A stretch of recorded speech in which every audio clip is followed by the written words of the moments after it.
spent my first 15 years trying to get out of the woods because I thought it was horrible. And I spent the next 20 years trying to get back.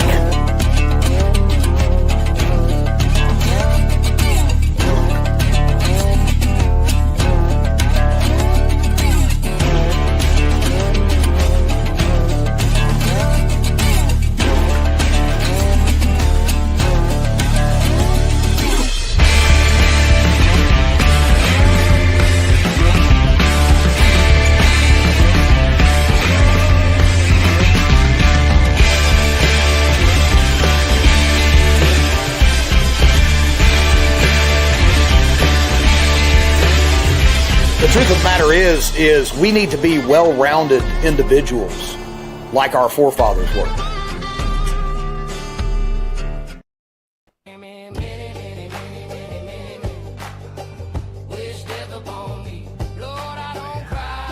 Woo! I can't help myself. This is just a catchy tune. AI or not, this is a catchy tune. I get it. Just wishes he could do this. Oh my God. Woo! Yeah, baby. Welcome. That was supposed to fade out. I still haven't figured this stuff out. I'm not like your dad, man. He's a true pimp. That guy knows how to make stuff happen. This is how it goes, y'all. Welcome to another episode of Mountain Readiness Monday. I'm your host, T. We are coming at you live from the very cold mountains of Appalachia here in Wilkes County. I'm not happy about it. I'm not happy about this weather because it started to warm up. Everything started. We even got some little buds. You guys get some buds on the trees, William? No, not yet. I mean, in Texas, yeah, we do have that, but in this part of North Carolina, like at my parents' house, which is where I'm at right now, no, I haven't noticed any buds or anything like that. But I am not happy about this cold either. And it's cold back in Texas right now too, dude. So before coming out here, cause this was all kind of last minute, I was like, all right, I got a bunch of tomatoes. I got a bunch of peppers, cucumbers, a bunch of like, very spring and summer plants started. And I was like, all right, they're either gonna dry out and die in this house, or we can like flip a coin and they might make it outside. Dude, as soon as we showed up in North Carolina, they forecasted like a 30-degree night for 2 nights in a row. And I was like, well, there goes all the peppers, tomatoes, and cucumbers I planted. That's it. Done deal. Done deal. Yeah. And that's why I'm mad, because I haven't pruned these fruit trees out here. And I was like, okay, I'm going to prune these fruit trees, and because it's still cold and then it got warm, I was like, oh, well, snap. Now little bitty buds popped out on a couple of them, and now it's cold again. The wind, man, people messing with stuff is made Mother Nature angry.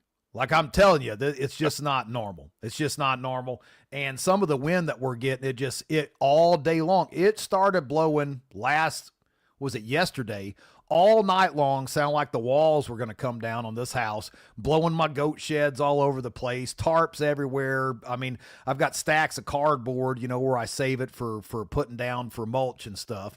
That was all over the yard. Half of them were in the pond, so I'm fishing cardboard boxes out of the pond. It's relentless, it seems like. Never ending. Same here. I ran errands earlier today, and it was like blowing the truck. I was driving my mom's like smaller truck. It's a Toyota Tacoma, and it was blowing the truck off to the side. I was like, whoa, crap, what's wrong with the truck? Like I kind of noticed that everybody behind me was like doing the same kind of sway, and I was like, oh, snap, this is the wind. But it's windy. It's cold here. It's not very much fun. Got some snow, dude. To this moment, we've had like maybe anywhere between 2 to 4 inches of snow.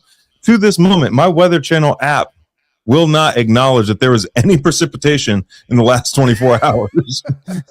I mean, they don't know because it's not real precipitation. That's why it ain't real. Yeah. You didn't get precipitation. You got chemicals flying down from the sky. That's what we got inoculated. That's what we got. That's exactly what it was. Man, welcome, guys. Well, first, everybody knows who you are.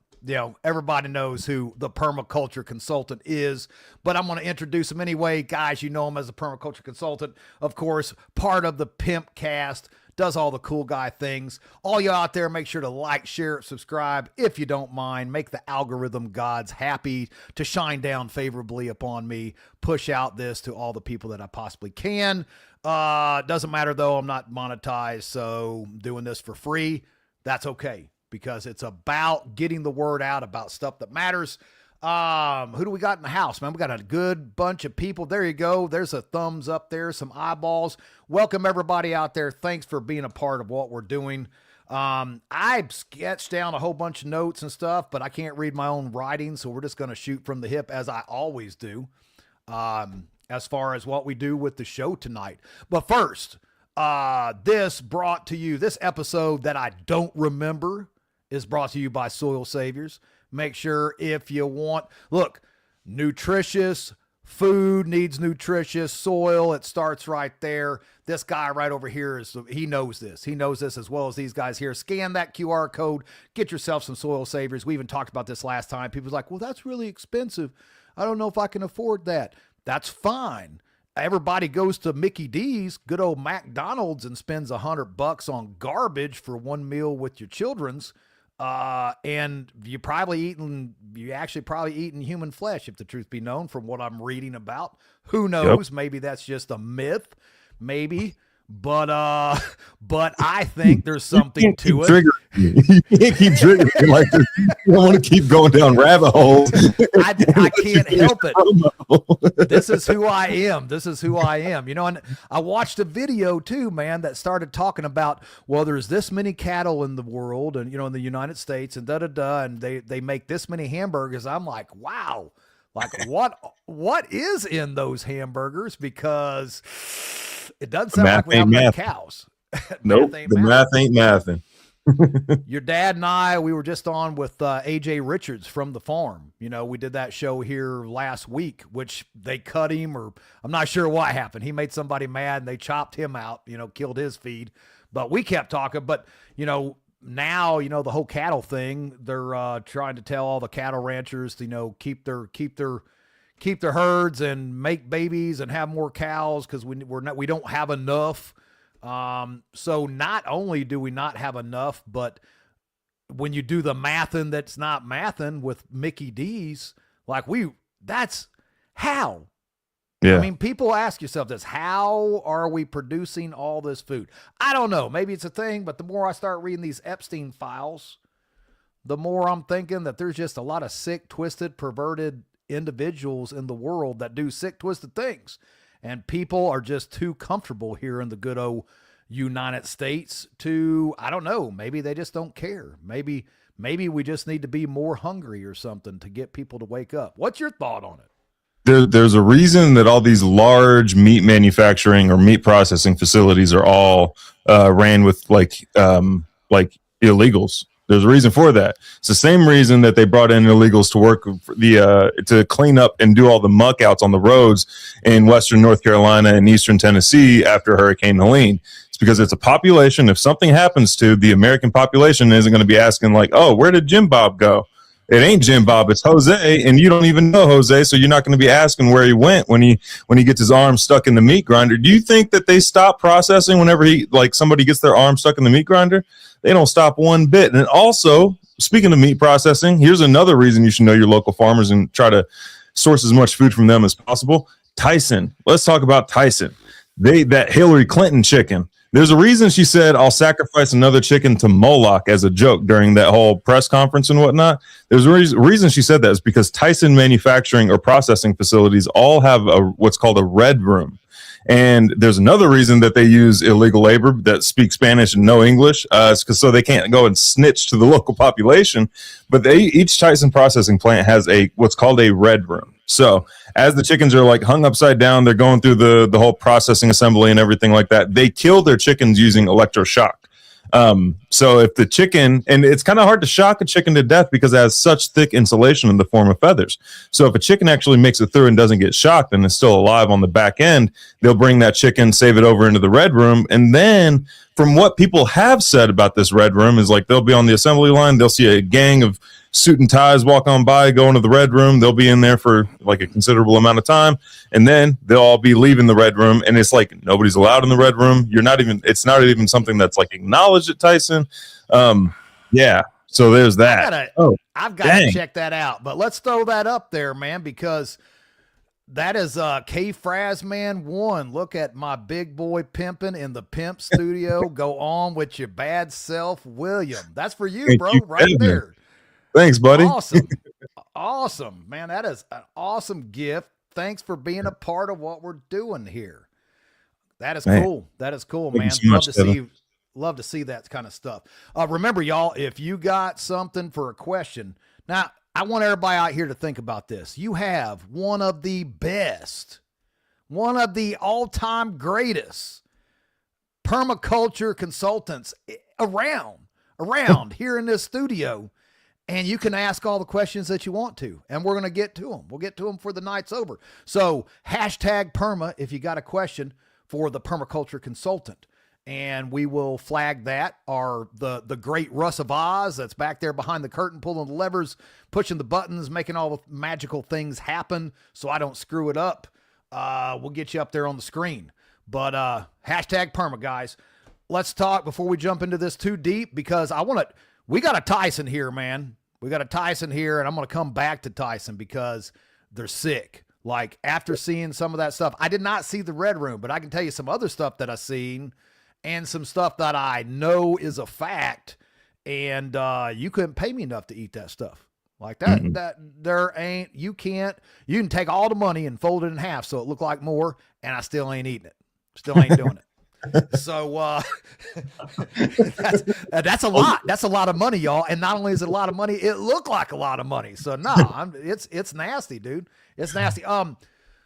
Mountain Readiness is coming up May 1st, 2nd, and 3rd in Harmony, North Carolina. We got this guy right here is going to be there, along with the daddy pimp, Mr. Billy Bond, and we are going to be doing processing a ram, hands-on processing. We're going to make some compost.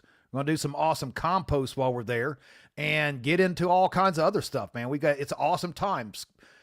Where else can, for under $100, can you come to an event for 3 days, do everything from hands-on processing, tactical stuff. I've got the entire Carl Erickson, the entire tactical rifleman team there. I've got the world-renowned, he's in history books, three that I know of to be exact, Mr. Sue LaRue, world-renowned tractor. He actually wrote the book on tracking for the Green Berets. That's the kind of people that we roll up in here. We're going to be doing tree propagation. We've got Tim that's going to be there doing tree propagation. We've got herbal remedies. We got Jax Janega Wildcard Wilderness that's going to be there doing land navigation, wild edibles, tree medicine. I'm going to tell you, if you don't know who Jax Janega is, she's awesome. She does great stuff. Right now, I think we're getting close to 50 instructors that we're going to have there this May, which means, man, when the schedule comes out, we're talking like 60 plus classes a day, and you pick whatever you want to go to. On top of live music Friday night, live music Saturday night. If y'all want to stick around, we also have deep dive paid intensives. We'll have Monday as Troy's Gate, which we've already spun William up on. Talk about that. We also have Carl with 2 days on the range you can purchase. Train with some of the finest firearms instructors there are around. I guarantee you get your money's worth, guys. That's a fact. That's a fact. So Mountain Readiness Expo, May 1st, 2nd, and 3rd. Check that out. Next, we have Mountain Readiness West. Oh, CanCon 2 right after it. My bad. That's why I have Russ do this. We're going to be down at CanCon the very next weekend. That's in South Carolina, fully suppressed. I think the tickets are $50 right now. CanCon is run by Recoil Off Grid magazine. And of course, if you're into this type of thing, which I am, for $50 right now, you can come down here and you get to shoot everything that's there. Everybody will be there. Dead Air, Silencer Co. I mean, you name it, they're all there. The ammunition is included. Like, you get to shoot whatever you want for $50 for the 2 days. Wow. I think they're even talking about having the minigun there. So, look, if you've watched Predator, like, I've wanted to shoot a minigun ever since Predator, That's just a fact. I need to do that. There's Mr. Tom Bryce in the house. He said, I was there last year. He said he got tired of shooting. That's how much you will shoot for $50. Like I bet you I shot $300 worth of ammo while I was there.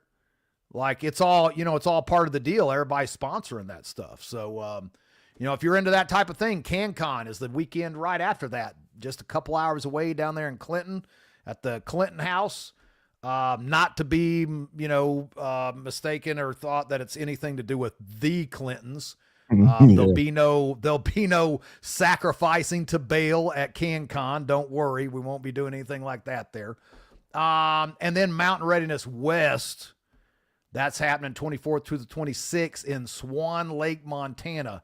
Literally 1 hour from Glacier National Park, an 80-acre veteran lodge. We're going to be doing the same thing we do. We got our East Coast here, and we got our West Coast out there that we're going to be doing this year. It's going to be awesome.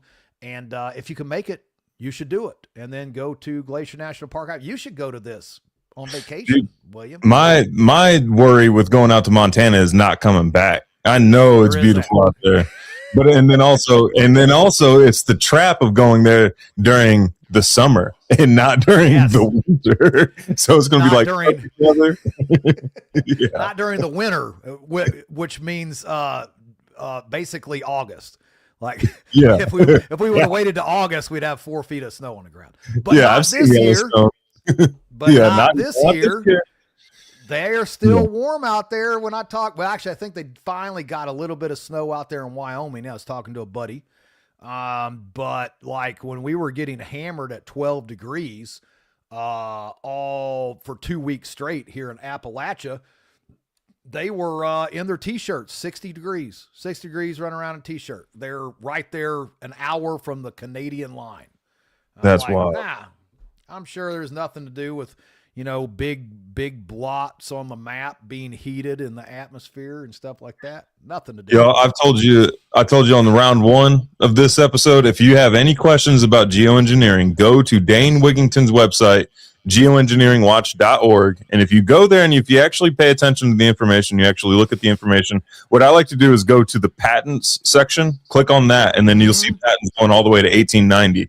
If you look at the information there and you still deny geoengineering, you're intentionally ignorant. Like you chose this route. And just remember, when your head's in the sand, them cheeks are in the air, unprotected. So gotta protect them cheeks. Gotta keep that area safe. And after we had our last podcast last week, I was like, man, I haven't watched anything of his for a while. And I went back and I watched the Dimming, which, 2-hour documentary. I'm sure you've seen it. Yeah. And that there, man, I started thinking about Book of Matthew, where it talks about the sun and the moon dimming in the end, in the days, in the ends of the days. And, people always get, I think people get really crazy into the Bible to where they're like, oh, it's this mystical, puzzle that you have to decipher. But sometimes I wonder if it's just not plain old straightforward common sense. It is what it is. I mean, you think that? Dude, so it was a couple of years ago. There were a couple of things that happened in my life that really made me like restudy the Bible, and get not let somebody else teach me the Bible, but to get into it myself.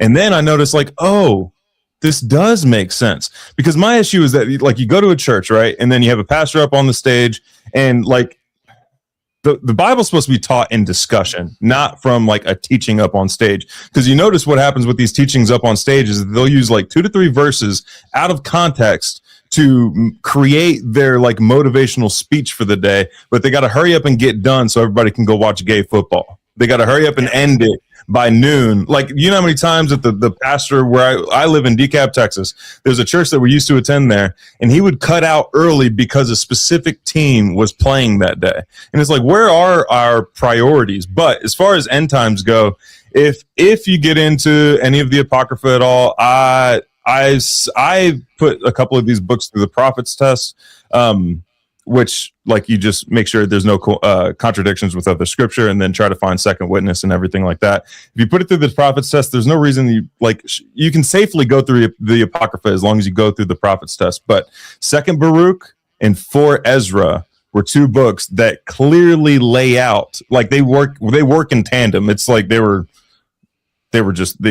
work perfectly together. If you read them together, like read one, then read the other, but they perfectly lay out what end times are going to look like perfectly. Yeah. And it's like everybody, like whenever you get into like Revelation, there's a lot of people who get into Revelation and they're like, oh, well, this is like metaphorical. This doesn't actually mean what it's saying. And it's like, yeah. Is there some like metaphorical statements? Yes, but you're always given context as to when it's metaphorical or who's speaking. There's like 3 or 4 different speakers in Revelation, but nobody ever wants to acknowledge that there's 3 to 4 different speakers in Revelation. But you notice this once you start reading it for yourself and not passing that burden off to somebody else. Not burden, I shouldn't say burden, but passing that responsibility off to somebody else and getting into it for yourself. Yeah, I grew up. I grew up in the churches on the road. We actually sang. My mother sang. We've sang gospel music. I've been in every single church you could possibly imagine: Baptist, United Pentecost, Southern Baptist. I mean, people backflipping down the aisles, the whole bit. Been to them all. That's a fact. That's a fact. Yeah. I was down in an all spiritual Pentecostal church in Louisiana many years ago. Some of the craziest stuff I've ever seen, and they're singing. And people love to take that one scripture, just like you said, and they will beat the dead horse on that scripture and to back up what their agenda that they're trying to push. And I'm like, well, what about the 5 scriptures before it and the 5 after it that say it goes completely different? Yes. People also, they try to push the Old Testament as well, and that's the Old Testament. It was done away with, and it really wasn't saying that. I'm like, how do you say that? How can you say that God the Father, right, and Christ the Son can be any different? Christ says, if you've known me, you've known my Father which art in heaven, right? Yep. There can be no contradiction to the law. If there's a contradiction to the law, then the law is no longer perfect, right? Isn't that the point? I just, it blows my mind, man. And then, I'm not trying to be the doom and gloom type of person here, but people want to pick and choose. And look, we're all human. I get it. We're all human. We all, from day one, born into sin of the flesh.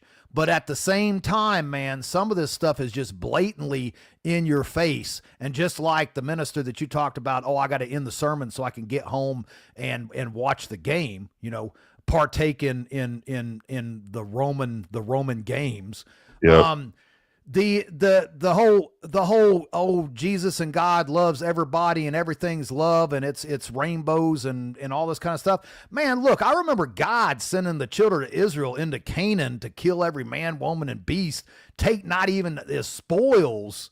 All right. That's a hardcore dude right there. That's hardcore. Burn every cursed object. If ye have known me, you've known my Father which art in heaven. They're one and the same, y'all. They're one and the same. So if you believe in Christ, you got to believe everything in the Old Testament and God too. It's literal. I cannot stand to hear people talk about God being this glowing orb in the sky that you can't understand. You know what I'm talking about? Absolutely. And he shows like within scripture that he loves interacting with this creation, but also Messiah did state there's no getting to the Father except through him, which in that statement shows the end goal is to get to the Father, not to everybody wants to stop at the Messiah. Everybody wants to stay there and be like, oh, it's all about Jesus. Everything's about Jesus. No, they have forgotten the Father in this whole aspect. The only way to the Father is through the Messiah. You have to go. The end goal is the Father. The end. Man, I broke a sweat getting fired up on this. You got me spun up too. It is. Man, I even put on my flannel because I was like, it's a little chilly in the back of the house here because I got a fan out there, pushing the wood heat back this direction because I'm too cheap to burn propane. And now all of a sudden I'm like, man, I've done broke a sweat running down my face and everything. But no, I get fired up when I start talking about this stuff, man. I tell you one thing that and I did the same thing was I quit listening to preachers and what their version of the Bible was. And look, I ain't perfect, y'all. That's a fact.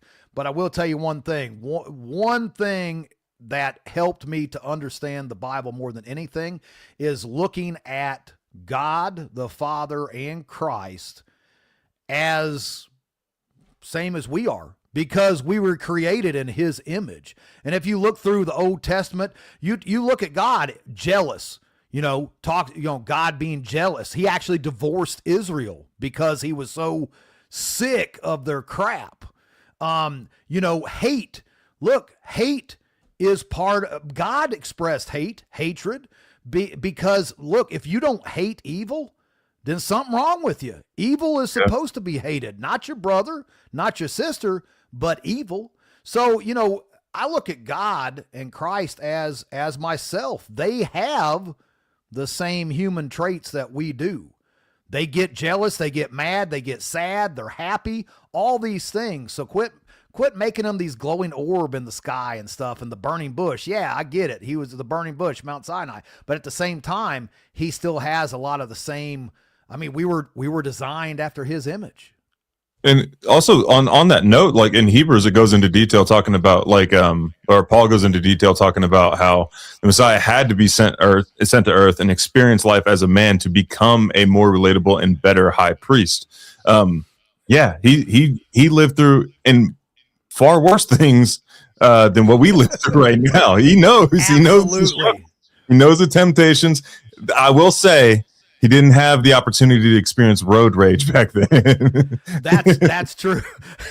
but I'm sure that would have happened for a fact if there was cars at that time. Yeah, it's hard to have road rage with a bunch of horse-drawn wagons and stuff like that, But right.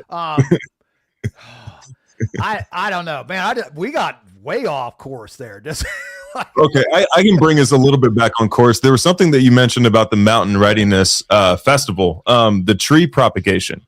That is something that so many people overlook. And if you're looking to get into like sourcing some sort of income from your homestead or from your farm, whatever it may be, from your garden, get into tree propagation. It is one of the most passive, as far as a farm goes, it is one of the most passive forms of income you could possibly get squared away. And the markup on it is insane. Once you get established, once you get set up, once you learn how to graft, once you get your rootstock growing, once you get your a good source for scions, like you can even go harvest rootstock and scions like in the wild, depending on where you live. But once you get all that stuff established, all you have to do, it's going to take honestly, you could spend a day grafting and guarantee in 2 years, like your income for that year. Trees are super resilient. They're fantastic. There's a lot of passive growing that occurs. Like you want resilient trees, so you don't want to be babying these trees at all. Sell bare root. That's even less of an input you have to do. If anybody's interested in that, there's an awesome guy up in New York. His name is Akiva Silver, Akiva Silver. Awesome guy, and he very, very he simplifies it a lot. So I would recommend checking him out. He simplifies it. He makes it super accessible. Also, Stefan Subkoviak, he's up in Canada. He was actually just at my parents a couple weeks ago. A couple weeks ago. And then also in Alabama, Flomaton Famous. Every festival that I've been at with him, he's always done like a tree grafting. Every time I've taken this class, I've come away with something new. For example, there's this one guy in Florida who's growing like New York apples in Florida and isn't worried about like the lack of dormancy because he figured out how to force dormancy on these apple trees by going off and like he does dwarf apple trees, dwarf rootstocks, so they're smaller trees. And then he just goes there, and whenever he needs them to go dormant, he just goes and plucks all the leaves off and then forces that dormancy in these apple trees. And then he's able to grow like these New York trees in Florida, which is insane. Wow. Yeah. I didn't even know you could do that. Well, we've got I believe you met him, Tim from Regenerative Orchard is going to come. We're going to do, I think he's been out there to Kentucky Sustainable, I wanted to say. But I got to talk with him. We're going to actually do tree propagation. He's going to bring all the stuff, some root stock, the whole bit. So if you guys want to know how to grow free food, don't cost you nothing, and you can keep reproducing it, bam, here you go. Come to Mountain Readiness in May. and you can put your hands on it, just like most of the other classes. I talked to Carl Erickson too. We're going to do a all women's AR-15 class and an all women's pistol class. So for all you ladies out there who have never dusted anything off, this is not live fire. This is going through the mechanics. This is learning all those basic fundamentals that you need. It's part of the ticket, man. You come out there and you can put your hands on it. We've done this twice before with the all women's AR, and they loved it. It was a huge hit, and now we've added pistol to it as well. So we cover all the bases, y'all. We grafting trees, we're processing chickens and rams, and we're running freedom slingers. So freedom seed slingers right here. So that's where it's at. I'm excited. What else? It's going to be great. And don't forget, guys, for everybody out in the viewing audience, October the 27th through the 31st is the Sovereign Health Summit. That's right here. My wife and Mr. Billy and Michelle Bond, we all teamed up together. Look, guys, I love gear. I'm not going to lie. I'm a gear queer. I'm a gear junkie. I like all that stuff. Like, I got all the cool packs and all the stuff and fire starters and all that stuff. But let's be honest. What is your number one prep? It's your health. You ain't got your health. All that stuff is just stuff. So we wanted to bring something together for people for focusing on health. We want that health. There has been so many things that's happened just in this past 4 or 5 years that is just killing us. Not besides Tyson. You know, that's just a small little minute. You know, you get into the jabs, you get into all this kind of craziness. You got stuff floating down from the sky, what all this crazy weather. We are all being affected by this. So how can we combat this? Well, that's what the Sovereign Health Summit is about, guys. Come here, Barbara O'Neill, Dr. Tenpenny, Dr. Lee Merritt, Jonathan Otto, AJ Richards. We're doing everything from soil to soul. That's what the phrase is that we coined for the Sovereign Health Summit.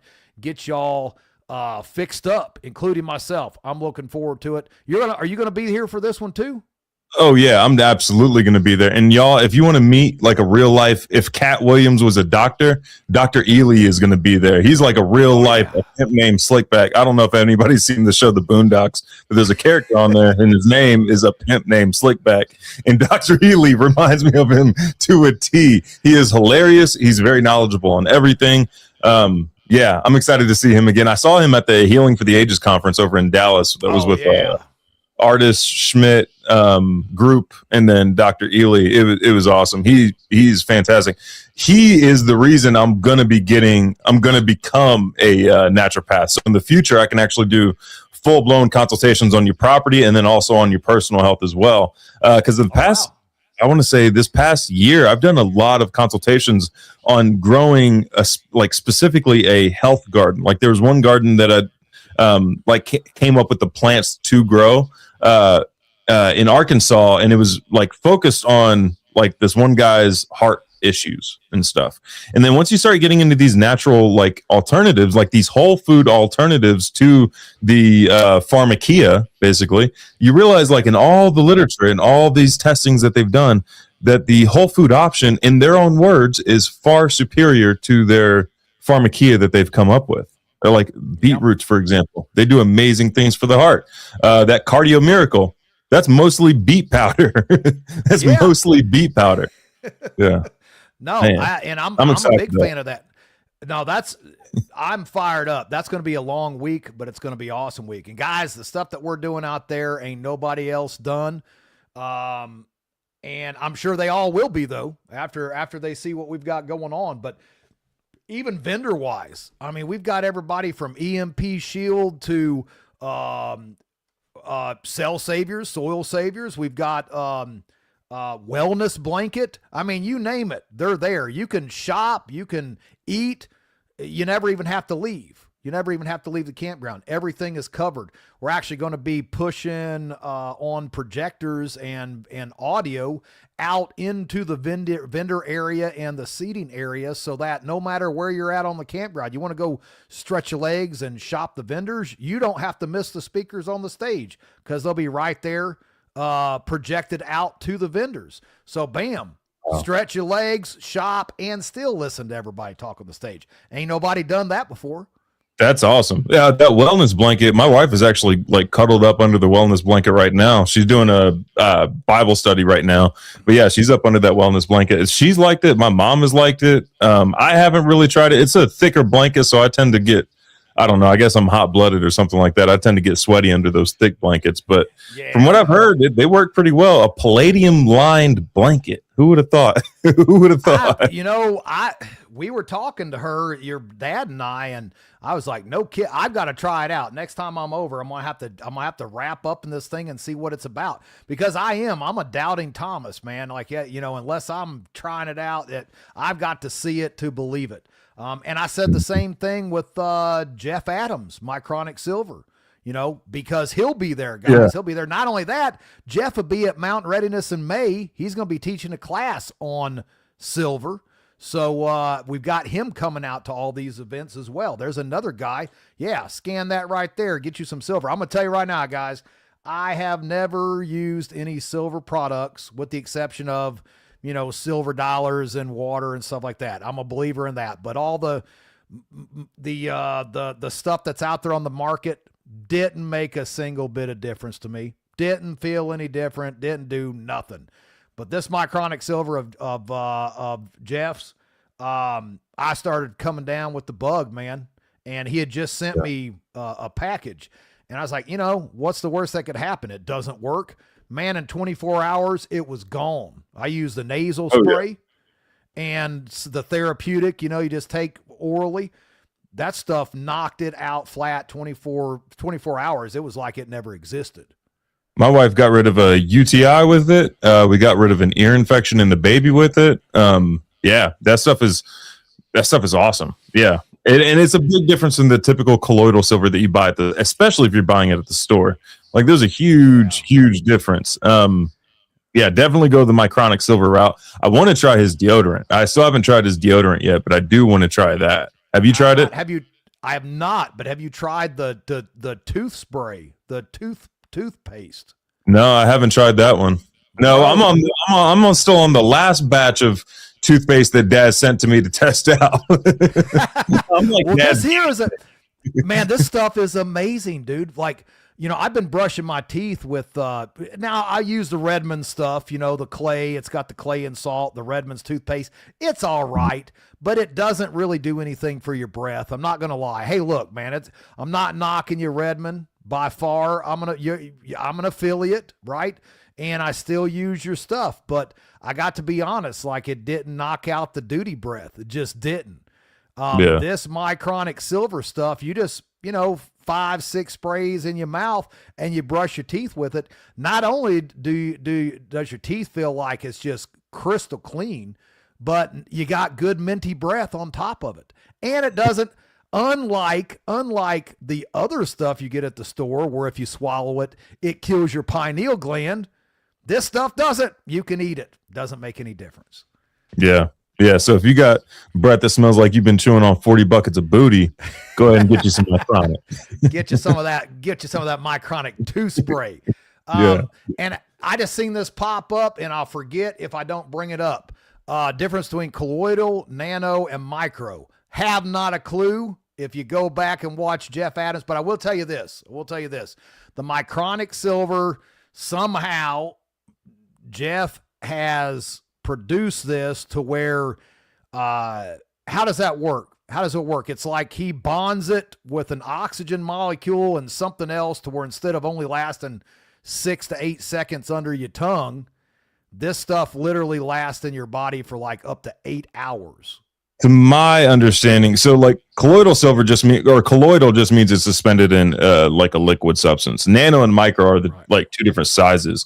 Now, as far as like his process, to my understanding, it is attached to some sort of carrier that makes it last longer. As far as the whole science goes, y'all, I'm a soil scientist. I don't know nothing about this. I just know this stuff works. Bonded with ozone. Yeah, he bonds it somehow with ozone, and that way this stuff can at the end of the day, it stays in your body for 8 hours versus just a few seconds. There you have it. And other than that, I can't help you any more than that. I can tell you though that it works. It works fabulously.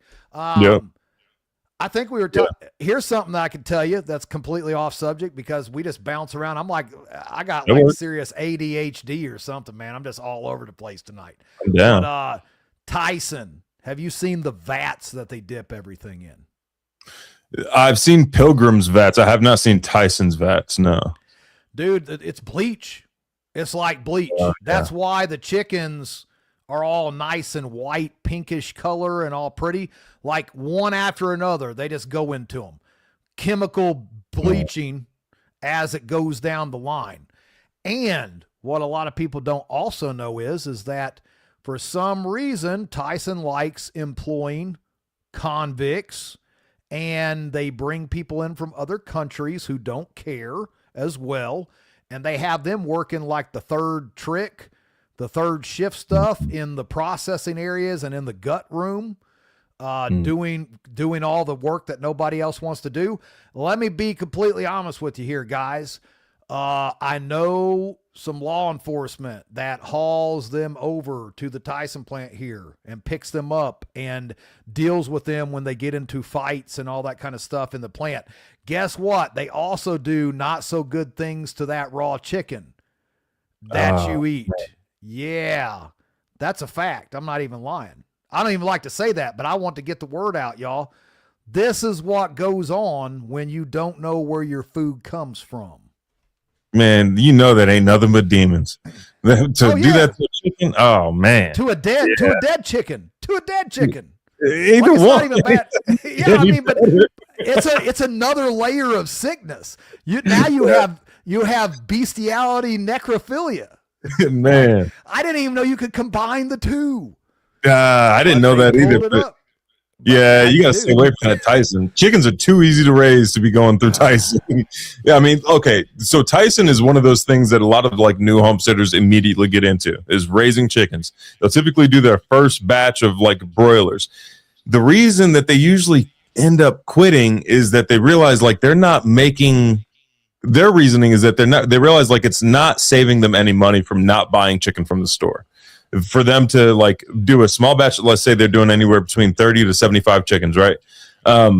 They buy all the feed for those chickens. They do the typical Cornish cross chickens. They buy all the feed for the chickens. They do all the processing. They get to the end of the results and they're like, dang, this was actually a more expensive chicken than if I were to just go buy that whole chicken from the grocery store and cut it up into pieces and do it myself. You guys got to check out if you're into that, you guys got to check out the chicken tractor on steroids, or get into the method of getting out of doing the Cornish crosses, get over to heritage breeds, which will actually survive past your 12-week period, and be healthy chickens afterwards as well. And they still have like a lot of their natural instinct to go and forage and to hunt and things like that.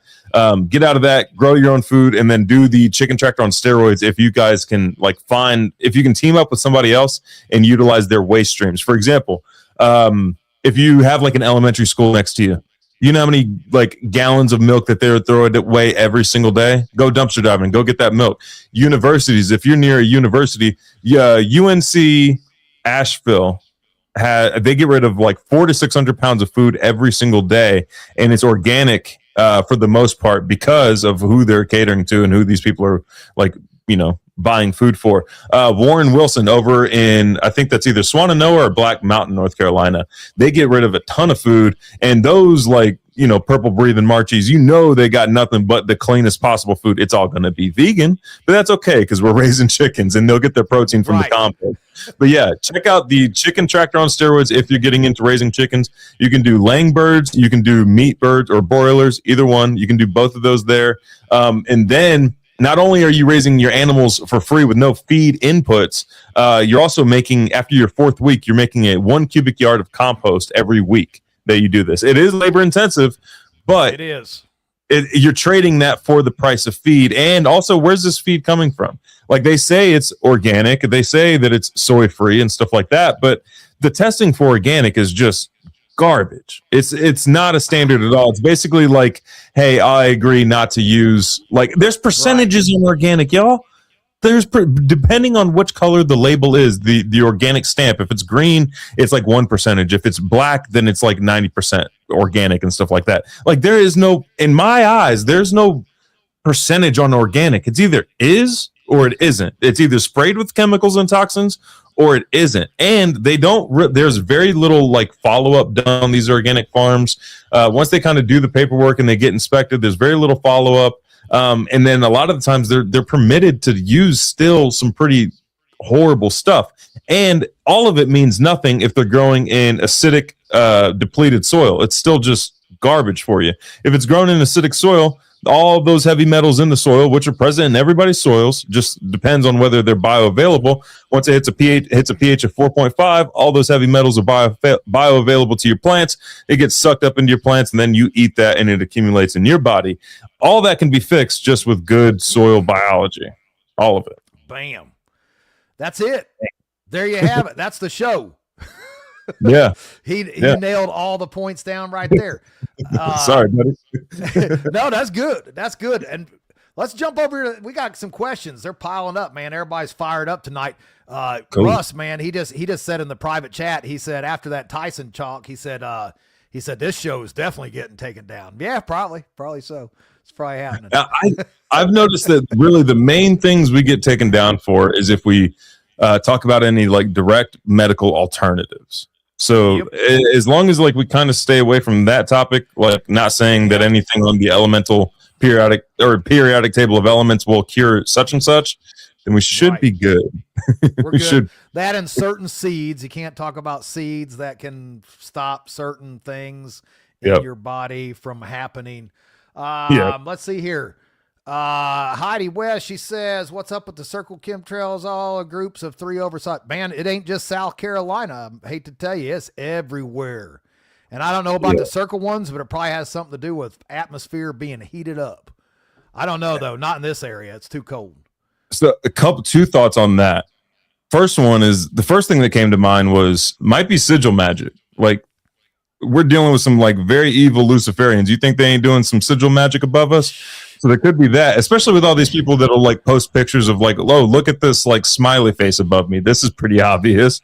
Or like all these cross hatches and stuff like that. So there's the conspiracy theory in me is thinking like, you know, it might be sigil magic, but also it could be everything that's reacting depending on where you are in South Carolina. There could be like a NextRad radio tower not too far from you. And if that's the case, and then they kind of had everything in the suspended in the atmosphere, and then they turned on that NextRad radio tower, that could be the cause of these big circle formations within the sky. Which was all over the whole state of Montana and Wyoming, this big old circle here last month. You could tell, I mean, it was just, they heated that sucker up and just shoved everything right down on top of us. So, I mean, and look, guys, get on that Dane Wigington and look up that the dimming. That the first video I think he has pinned at the top is the dimming. That there is just an all-out great video. It had been years since I watched it. And I was like, man, I was just working on some drywall. I was like, man, it's been a while since. And it just remembering all the stuff that he talked about, it's like, wow, this is just right in our face now. And it's easy to watch that documentary and be like, oh, man, we're all screwed. Like, there's no hope. There's no fixing this, none of that.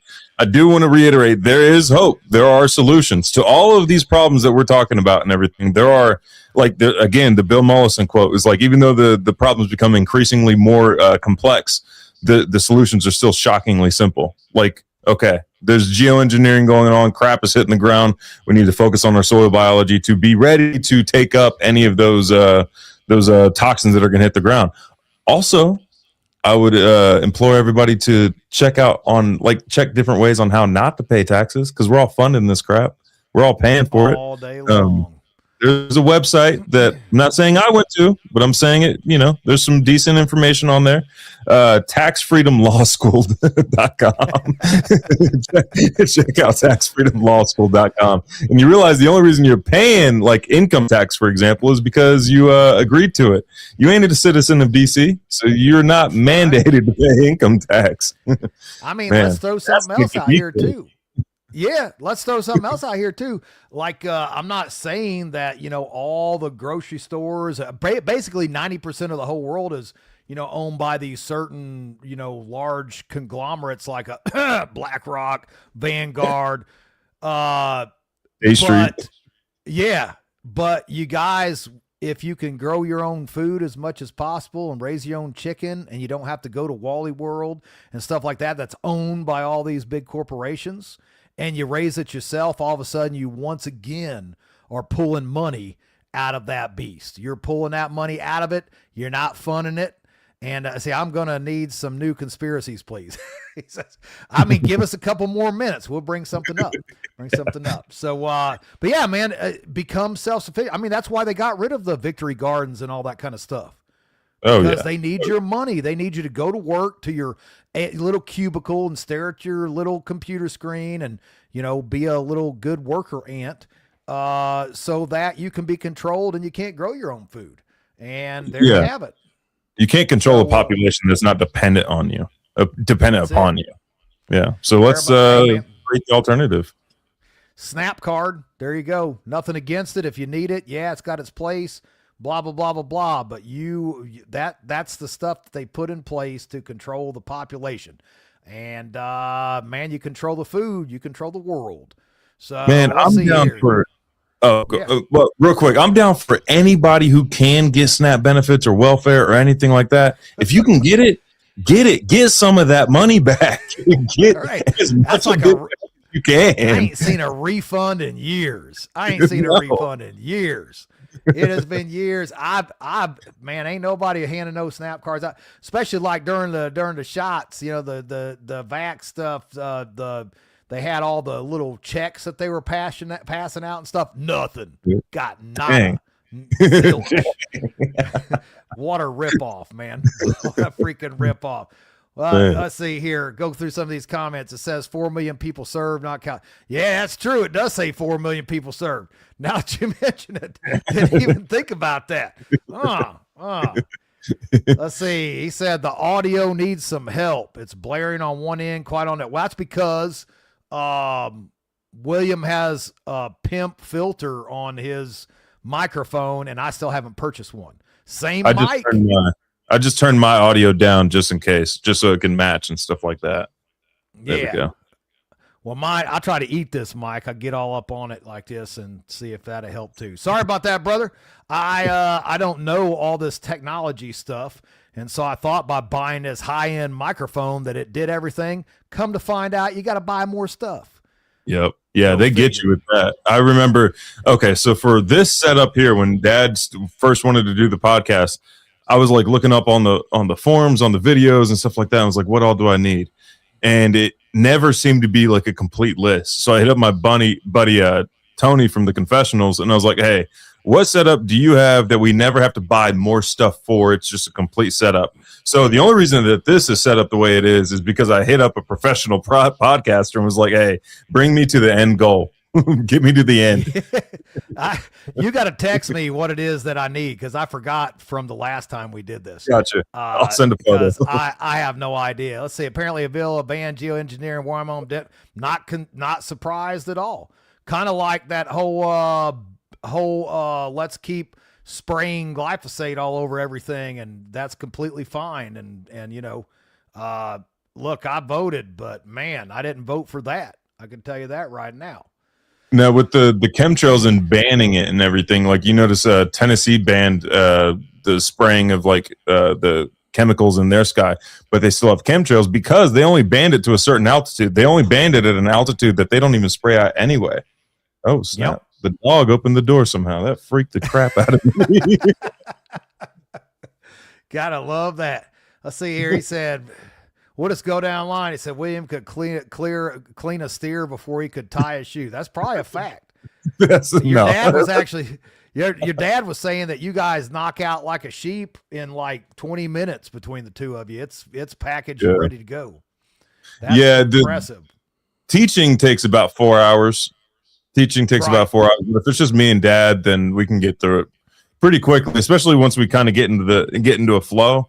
Like he'll be typically doing like the finer cuts.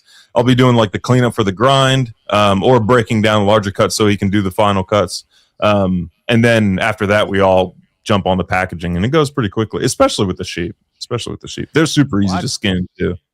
I tell you, we went over there and Amber and I, my wife Amber, we went over there with your dad, mom, and did a breakdown with your dad. And man, it was eye opening, guys. You need to come to Mountain Readiness and hang out with these guys. And here's the thing is, what your dad showed us, deer, sheep, doesn't matter, does it? No. I mean, even with the cow, it doesn't matter to an extent because there's still like further cuts you can do on a cow. But if you get the gist with the sheep, if you can get a sheep down, then you can take that and you can apply it to all four-legged animals for the most part. And then you'll realize, like, once you see it done, once you put your hands on it, you realize, like, it's largely just follow the lines. That's largely all you have to do is just follow the lines. Right.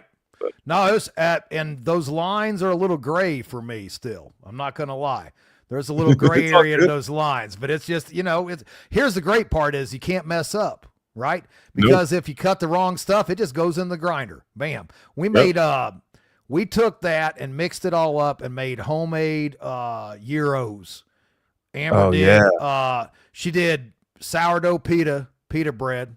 And so all homemade, did the pita and that made the gyros, the Greek gyros and stuff. It was phenomenal. I'm not even lying. We ate that for like the whole week.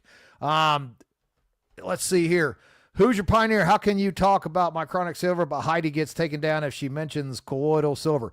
Probably because Heidi has a much larger platform than I do, and I'm not as cool. I think once you get out there a little bit more, they start really targeting you. That, and I will tell you, I've talked to a lot of people, correct me if I'm wrong, but once you monetize, it really starts getting, they zero in on you on that from people that I've talked to. Yeah, because there is that, but also it depends on how she's talking about colloidal silver. Having gone through the YouTube re-education program after my last strike on YouTube, it really broke down how you talk about this. So if it's one thing to say like, hey, this colloidal silver will cure this or is a cure for this, that's different than saying, hey, I use colloidal silver to cure this and it worked for me. Those are two kind of different things. Now, I haven't watched Heidi's content or anything like that, but yeah, it's that's kind of how you have to go about it. You can't make any like solid claims about this stuff. Like Barbara O'Neill, she made a claim about zinc and how it'll help with a certain thing. You can't make those kind of statements. You have to say like, hey, this worked for me. Try it for yourself, and then also consult your physician afterwards. For you guys listening, I'm doing the air quote. For the air quote, that makes it official. You do that and it's official. You're in the clear. Got $20 here. William, in part 1, did y'all cover the content analysis of recent snows in the South? That was on Billy with Doc Will and all of them, I believe, when they delved into what was in this awesome snow that we've seen in these parts. If you want, I can read off the list for you if you would like. Hit them with okay. So this is from Dr. Will's scalar testing that he did in 5 different locations. All of these locations showed similar results, and nothing on this list is supposed to show up in snow or any kind of precipitation. And you'll see especially how egregious it gets towards the end of this list. So in the left side column, which is the number value, is the stress level. So the further away from 0, the worse it is. The number on all of these things are supposed to be 0. Like, so 50, pretty doggone bad. 100 is way worse. 5 might be irritant, just to give you guys kind of an understanding of this stress level. But starting from the top, infectious agents, the reading was 112. Viral agents, synthetic viral agents was 127. Synthetic viral skin agents was 95. Synthetic respiratory viral agents was 124. Inhaled poisons was 71. Chemical poisons was 67. Heavy metal poisons 148. Cyanide poison 30. Cadmium poison 61. Radioactive fallout group 1 53. Now he can identify individual isotopes and everything. He just puts these in groups 1 and 2 and he categorizes them however he categorizes them. But radioactive fallout group 2 was 56. Radioactive barium/iodine was 20. Radioactive plutonium/strontium was 19. Sulfuric acid was 71. Aluminum heavy metal was 81. Arsenic heavy metal was 80. Barium heavy metal was 6. Cadmium heavy metal was 15. Mercury heavy metal was 43. Lead heavy metal was 54. Strontium heavy metal was 46. Silver nitrate was 22. And these last two are really gets me. mRNA technology was 15 and ergot was 37. So if all of that stuff wasn't bad enough, you're going to be tripping as you take in all this stuff with the ergot. And then just to back up his results to a certain extent, this was done by a lab, Next Level Labs, and they tested snow in Sherman, Texas, which is kind of between me and like Oklahoma. And it's not far from me. It might be at max 2 hours from me in East Texas. But Dr. Group posted this on Twitter. It was the Next Level Lab results. I'm sorry, not Sherman, Texas, Denton, Texas. So aluminum showed up as 41.7 micrograms per liter, I think, which by their own standards, that level is high. All these levels are going to be high. Barium was 93, strontium was 88.6, lead was 15.4, mercury was 3.6, sulfur compounds 47.2, nitrates 11.1, and pH, we just talked about pH a minute ago. This is important because this is what makes all of this bioavailable to the plants. pH was 4.5. That seems like a pretty specific number to pick for this precipitation and everything.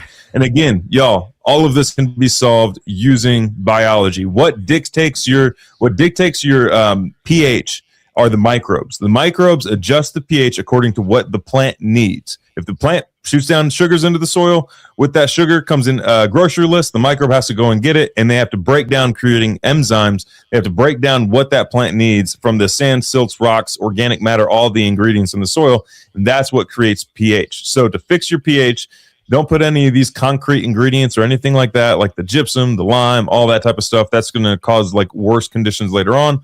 All you need to do is get good biology in place. And if you're in a position where you can't make good compost, or you're still in the process of learning how to make good compost, use T's link to get some soil saviors. That stuff is the only alternative to making your own compost. You cannot go buy good compost. I've looked at every possible opportunity of store-bought compost that I could get my hands on. I looked at all of it underneath the microscope.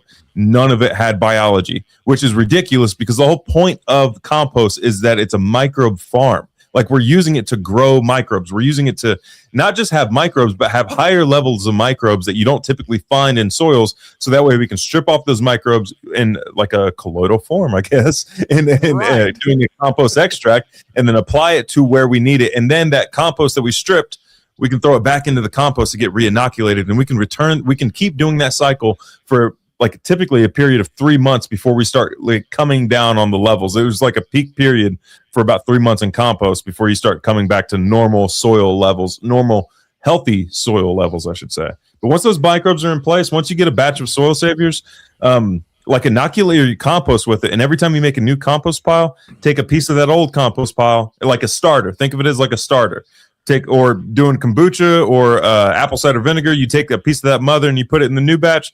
Do the same thing with your compost. Take a piece of that old one, put it in the new batch. That way you're always guaranteed to have some of those extremophile microbes that's in the soil saviors. I haven't traveled to the volcanoes to go and get those organisms, but Dr. Will, Pat Miletich have. They've gone to these extreme environments to get these organisms that do nothing but eat toxins. When there's toxins present, they go gangbusters. They just eat them like crazy. And whenever they're not present, they just go dormant again. And then they do their own little microbe thing, just sitting there chilling in the soil, waiting for things to pop off. Just waiting in the wings. Here's a question, because we have blown through an hour again, and we just got into permaculture. Before this, it was, Baal and sacrificing and eating humans at Mickey D's. I mean, we just was all over the place. So since we're talking compost, the simple compost pile with the layer of the browns, layer of the greens, back and forth. Okay. So I got my pile out here, right? And then this cold snap comes in. My pile is right there at about 115 degrees. Like it's where it needs to be. I got the thermometer down in there. And then all of a sudden it just drops, boom, down to like 60 degrees. How do you revive it? How do you get it back to doing what's supposed to do? So let me ask you a couple of questions, because right now, as it stands, it's the classic permaculture answer of it depends. So let's do some analysis. Have you already gone through your 3 heating phases on your compost pile, where all 3 sections of it have gone through that hot center? I think this is the first one. We piled all this in. We had cleaned out because we had a bunch of hay. We had to put some bedding down for the chickens because it got cold, so we pulled that hay that was all pooped up, and we used that as our greens, kind of. It still had green in it. So I said, it's close enough to green, I hope. There's that quote, end quote. But, so we were taking wood chips and then followed by a layer of that back and forth. So it hit that 115, 120 area. It was staying there real nice. It got cold. Now we're down to like 60. So what I would do in your position, if I had a pile and it was still on the first heat process, I would go out there, wait till temperatures regain, like get back to normal again. Also, real quick, is yours outside or in a barn or anything? Outside. Okay. So I would because right now a lot of those organisms have all gone dormant for the most part, because this is an unusual weather snap. It'd be different if we were in like Michigan or something, and this is going to be a consistent temperature for a long time. The microbes will adapt to the temperature, but right now they've all gone dormant because we've had 60-degree weather for a couple of weeks up until this point. So I would wait till we get back to warmer temperatures, and then I would pee on the compost pile. I would do like a little volcano in the middle, about halfway down as far as like depth goes, and I would pee in a jug, pee in like a gallon jug, and at the end of the day, pour it down the center, close up that volcano, and then I would start monitoring temperatures every 12 hours after that. I want to hit a minimum of 131 degrees, because at a minimum of 131 degrees, I know that all of the pathogenic microbes for 3 days. I'll give you the temperature guidelines here in a minute, but at 131, that's when all the weed seeds start dying, and that's when all the pathogens start dying, like all the anaerobic bacteria and microbes, all the bad guys as far as that goes, they all start dying at those higher temperatures. But our good guys are perfectly fine at those temperatures. They're perfectly fine withstanding anything between 131 all the way up to 170s, 169. So once your temperature hits 131, the clock starts ticking. From 131 to 145, you let it sit there for 3 days, and then you flip. Between 145 and 155, 2 days, and then you flip. Between 155 and 165, 24 hours, and then you flip. And then anything past 165, you flip immediately. Once we get into 171, then we start producing like alcohols, and those are combustible at 171 degrees, and we don't want to compost fire. Which I will say, I've made some really hot compost piles before, and I've never made it to 171. As long as you're paying attention to your ingredients and everything, you're perfectly fine. So, and you want to do 3, or you could get away with like 2 total flips. So your first heating process is assembling the pile. So you're going to measure that temperature in the center of your pile, just slightly above the center, because that's going to be your hottest point, and picture that like a molten ball, just a molten ball. That's going to be your middle third. Yeah, the core. Then there's the top third and then the bottom third. The top third is going to kind of go over the ball a little bit. It's going to be flat on top, and then it's going to go over the ball a little bit. And then the bottom third is going to go, it's going to be flat on the bottom, and then it's going to be like a cup coming up holding that molten ball.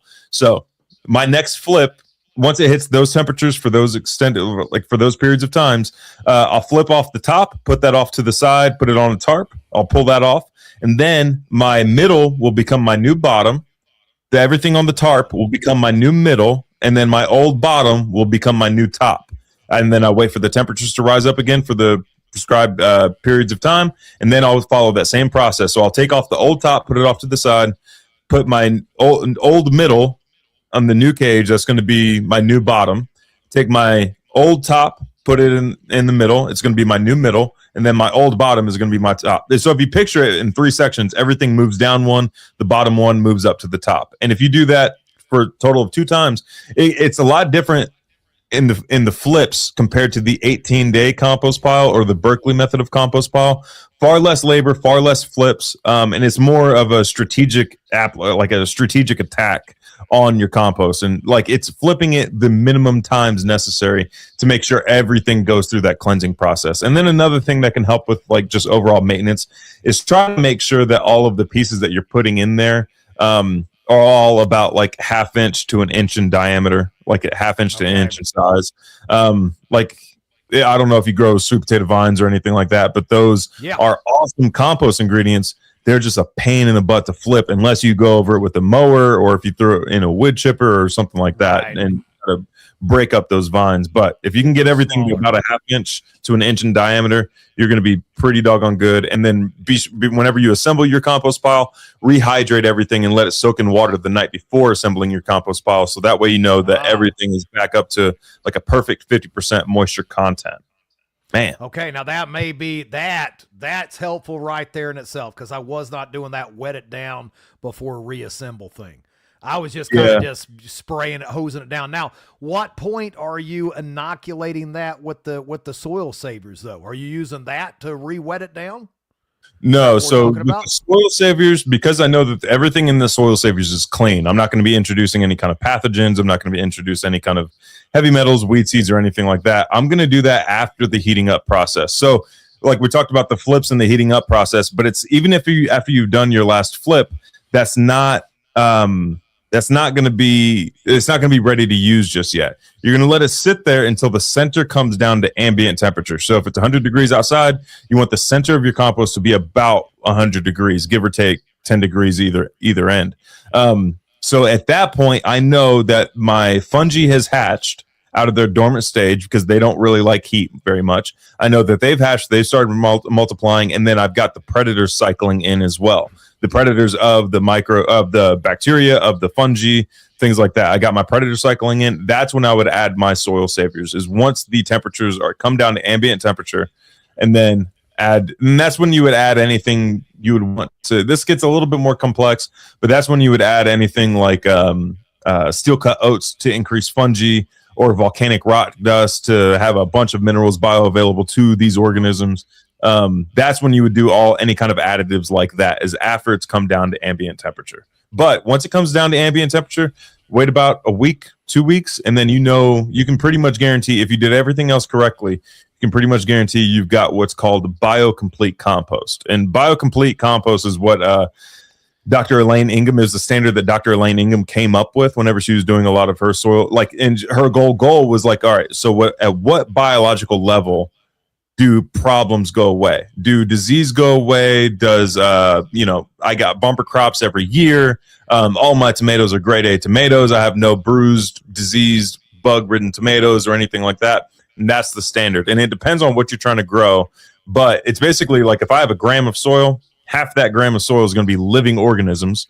And then depending on what I'm trying to grow is going to determine how my fungal to bacteria ratio is going to be. If you think of it this way, like everything at minimum is going to need a 1-to-1 ratio by volume. So 1 unit of measurement of volume for bacteria to 1 unit measurement of volume of fungi. Now, as my plants, and that's good for pastures. 1-to-1 is good for pastures, gardens, things like that. But once you get into systems where, think of it this way, the longer the plant is going to grow, the more fungi is required. So once you get into like berry bushes, 10 or 25-to-1 fungi to bacteria is pretty good. And then you have no issues with your berry bushes. 100-to-1 fungi to bacteria for your fruit trees. I mean, once you hit an old growth forest, something that's been established for a very long time, like the Pacific Northwest, it's hard to find a bacteria. It's like 10,000 or 100,000-to-1 fungi to bacteria in those areas. Yeah, but not very good for a garden because there's a lot of plants that build direct relationships with bacteria. Gotcha. Well, we've blown through it. And if you, and let's see, Libra 3, do you have a guide on this and explanations of why on your compost? Bring that up, the QR code for the Permaculture Consultant, if you would, Russ. There you go, y'all. There's the answer to your question, guys. If you want a guide on it, he's got his own school. Tell everybody about that for those that don't know. So I've got a school on Patreon. It's a permaculture design course. Also, I upload all my YouTube videos there too.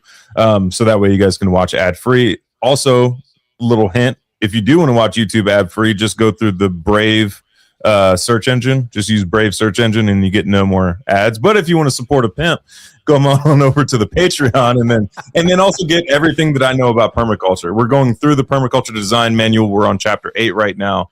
We're going through the permaculture design manual. I'm teaching you everything that I find useful when it comes to like practical application. The Permaculture Design Manual is a very information heavy book, and it can be kind of daunting going through it yourself.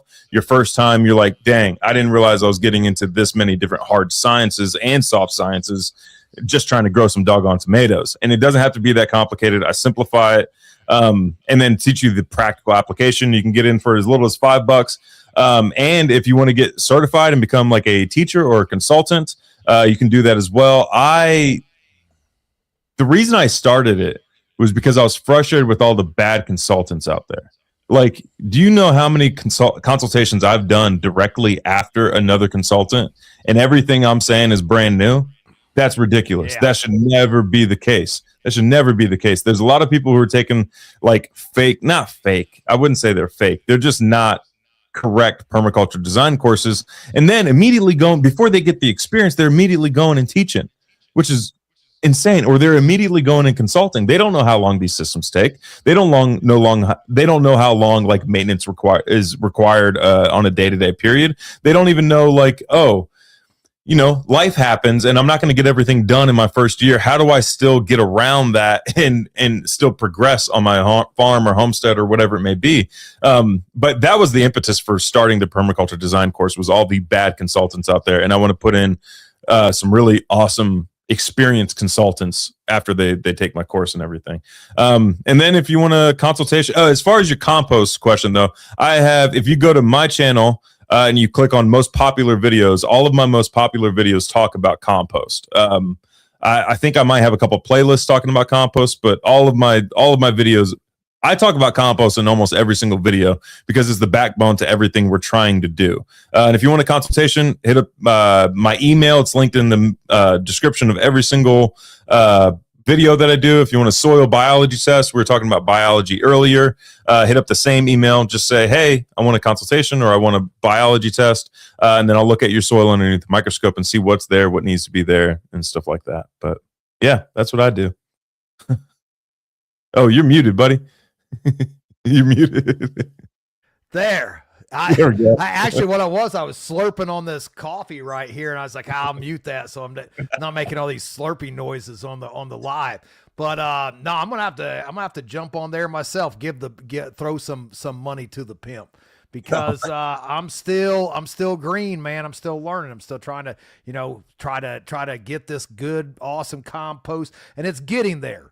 But just like the wetting it down part and stuff, like I screwed it all up. That was, so live and learn. And just like you said, though, when someone signs up for your Patreon, they're not just paying for what you're teaching. They're paying for not making the same mistakes that you did. That's what it's about right there. Like, cut out all the mistakes. Think about all that time that you're saving yourself by, you pay some money, but what is time worth? What's time worth? It's worth a lot. Yeah. I remember when I was studying under Jeff Lawton in Australia, he was talking to me. I was shadowing him on a consultation he was doing for this. I'm not a surfer. I'm not a big surfer guy, but it was some famous surfer dude in Byron Bay, Australia. And I was shadowing him on the consultation. And I asked him, I was like, how did you get to the $20,000 price point for a consultation? And he broke it down that way. He was like, you're purchasing my mistakes. I've consulted in every country. I've experienced like every climate that we know of. Like, you're paying for all of the mistakes that I've made my entire life. And that's really what it is. You get to skip all the mistakes I've made and make brand new ones, which is awesome because that's where learning occurs, is in those mistake periods. But absolutely. Absolutely. You're going to make some mistakes, but cut out as many as you possibly can. And that's anything of the trades. Permaculture is no exception to the rule. I get questions all the time. Why do you charge so much to do this, framing job? Why do you charge? Well, 29 years of doing it, it's worth something. So, and I do want to say, I am nowhere near $20,000, just so I didn't scare anybody off. That's right. Yeah. So not only are you getting expert advice, it's not costing you $20K. And here's another one. For like under $100, I think we're like $89.95. You can come to Mountain Readiness and learn right there for a weekend with this guy and his dad and about 48 other instructors. So check it out. But most importantly, Make sure to scan that QR code for the Permaculture Consultant. Throw that up there one more time, Russ. Something here, somebody showing a little channel love. Oh, thank you. ZZG. Absolutely. Thank you for that. Scan that stuff, guys. I still got tons of questions, man, and we're out of time. Again. If you're down, I'm down. I ain't doing nothing. Well, I have to get with you. I actually have somebody already scheduled for next Monday.